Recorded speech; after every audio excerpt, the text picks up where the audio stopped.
November 19th, 1942, 5:15 a.m. Moscow time. The icy plains west of Stalingrad exploded into chaos as over 3,500 Soviet artillery pieces opened fire across a 250-mile front. The roar was so overwhelming that German soldiers in forward trenches couldn't even hear their own screams. This was the thunderous beginning of Operation Uranus, the Soviet counteroffensive that would encircle the entire German Sixth Army. But our story isn't about those first minutes of shellfire. It begins later that day deep underground, 40 miles behind the lines, in a dimly lit bunker where a group of German staff officers completed a grim set of calculations. By the time they finished, the conclusion was irrefutable. They weren't in danger of being doomed, they already were. To understand how mathematics could foretell the annihilation of an entire army, we have to rewind 4 months. In July 1942, Germany's summer push into southern Russia appeared unstoppable. Army Group South had burst through Soviet defenses and was surging toward the oil fields of the Caucasus. But then Hitler split his forces, sending one group south toward the oil and another east toward Stalingrad, the massive industrial hub on the Volga River. Many senior officers, including Chief of Staff General Franz Halder, warned against it. Dividing forces violated the very foundations of strategic warfare. Take the oil first, Halder urged. Secure the resources, then turn toward Stalingrad.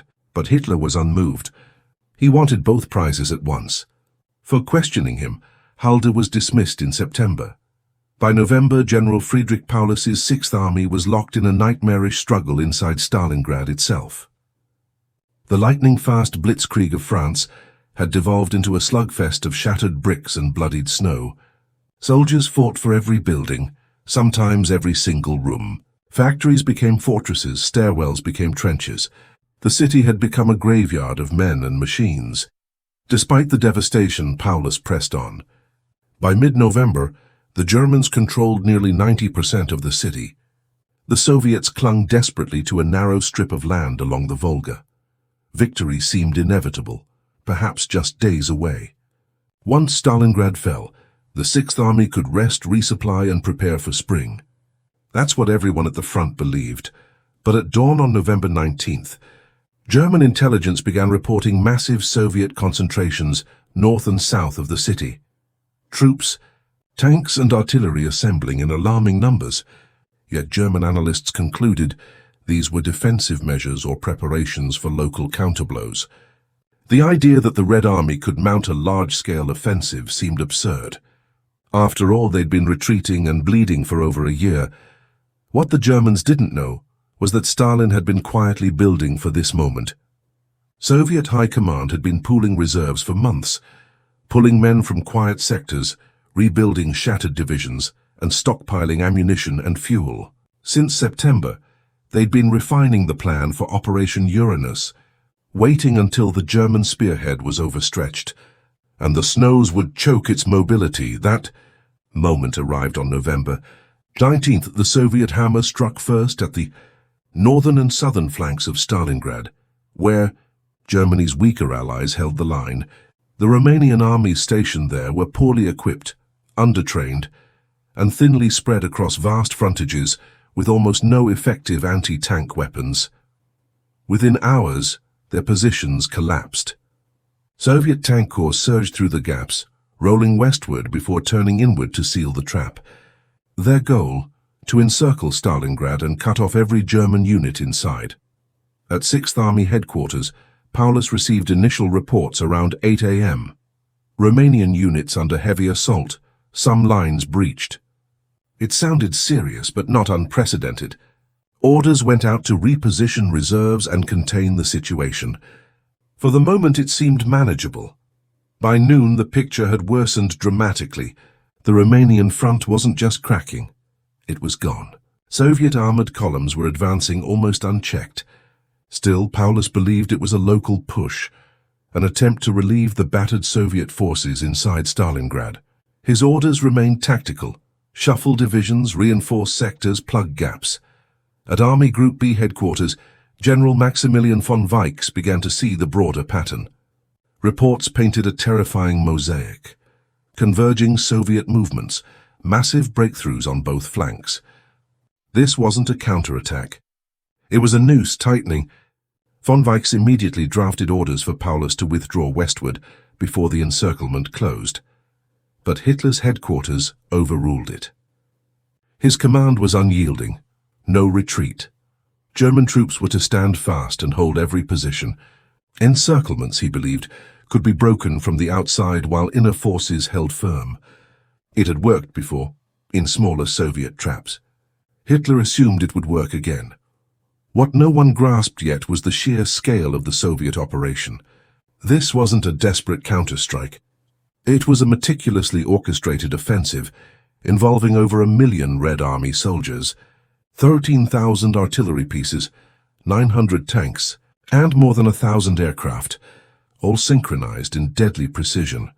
By that evening, the jaws were closing. Soviet armored spearheads from north and south were racing toward each other, their meeting point plotted behind Stalingrad. Inside his command bunker, Paulus's staff traced enemy movements on maps, calculating distances, timings, and, most horrifyingly, numbers. How many troops would be trapped if the ring closed?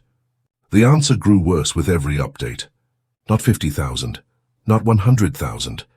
The Sixth Army alone counted more than 250,000 men. Add in support units, remnants of shattered Romanian divisions, and supply personnel. The figure approached 300,000. Colonel Reinhard Gehlen, the intelligence chief for the Eastern Front, arrived with his own figures that froze the room. If the Soviets completed the encirclement, and they almost certainly would within 48 hours, nearly 280,000 Axis soldiers would be cut off. Feeding and supplying such a force by air would require at least 500 tons of supplies daily. The Luftwaffe couldn't even dream of that. Their entire Eastern transport fleet barely included 500 operational Ju-52s, many battered and slow. Under perfect conditions, they could perhaps deliver 250 tons a day. In reality, with freezing winds, snow, and Soviet fighters overhead, maybe half that. A staff officer ran the numbers aloud. 280,000 men, 500 tons required, 150 tons deliverable. A shortfall of 350 tons every single day. The math was merciless. Within weeks, hunger, cold, and exhaustion would destroy the Sixth Army. One desperate voice asked the obvious, then why not break out tonight, before the trap closes? It was still possible to fight west, through Soviet lines not yet solidified. Costly, yes, but survivable. General Arthur Schmidt, Paulus's chief of staff and a staunch believer in Hitler, shut the idea down immediately. Orders were explicit: no withdrawal. Goering had promised the Luftwaffe could sustain them by air. Relief forces would come. The Sixth Army would hold. But the men doing the arithmetic didn't need faith or orders to see the truth. The numbers themselves were the prophecy. An army of nearly 300,000 men trapped in the Russian winter, with less than 1/3 of its needed supplies, wasn't facing danger. It was facing extinction. It wasn't speculation. It wasn't pessimism. It was pure cold mathematics. Major Joachim Wieder, one of the intelligence officers present during those grim meetings, would later recall the suffocating stillness in the room. "We sat in silence," he wrote. The maps spoke for themselves. The numbers didn't lie. Every man there knew what they meant. The Sixth Army was already dead. It just hadn't realized it yet. We had doomed 250,000 men through blindness and ideology. By dawn on November 20th, the situation had spiraled even further out of control. Soviet formations had pushed another 30 kilometers forward, their encirclement tightening like a noose. More and more German units were being isolated, and the last chance for a breakout was slipping away by the hour. Within a single day, the Soviets would close the gap entirely, and once that ring hardened, escape would mean abandoning all heavy weapons, supplies, and the wounded. Even then, the cost in lives would be unbearable. General Friedrich Paulus understood the stakes. His urgent message to Army Group headquarters pleaded for immediate permission to break west before the trap sealed completely. There was still a narrow corridor, he argued, but time was measured in hours. Field Marshal von Weichs, commanding the army group, agreed and sent the request upward with his strongest recommendation. The reply from Hitler's headquarters came swiftly and mercilessly. The Sixth Army was to stand fast and hold Stalingrad at any cost. Reichsmarschall Göring boasted that the Luftwaffe could sustain the army by air. No retreat was to be considered. Reinforcements would break through soon, and Stalingrad would remain in German hands. The order ended with Hitler's typical sermon on faith, willpower, and the invincibility of the German soldier. When Paulus's senior officers read it aloud in the underground command post, the room fell silent. Veterans who had seen the Eastern Front in the First World War stared blankly at the maps. They knew what a trapped army in a Russian winter meant. Younger officers, products of endless victories, could also do the math. The order was a death sentence, wrapped in patriotic slogans. Colonel Wilhelm Adam, Paulus's adjutant, would later describe the atmosphere as dreamlike, as though they were watching disaster unfold in slow motion, fully aware yet powerless to intervene. Officers who days earlier had been confident and composed now shuffled through the bunker hollow-eyed, speaking in hushed tones. The realization had dawned on all of them. They were not going to survive Stalingrad. And it would not be a quick death in battle. It would be a slow descent into starvation and cold. Among them, a few voices still rose in defiance. General Walter von Seydlitz-Kurzbach, commanding one of the corps inside the pocket, argued with desperate conviction that Hitler's command violated every principle of military sense. Paulus, he insisted, must act on his own authority and break out. Disobedience now was the only chance to save the army. Better to face court-martial alive than die obedient, he said, but Paulus refused.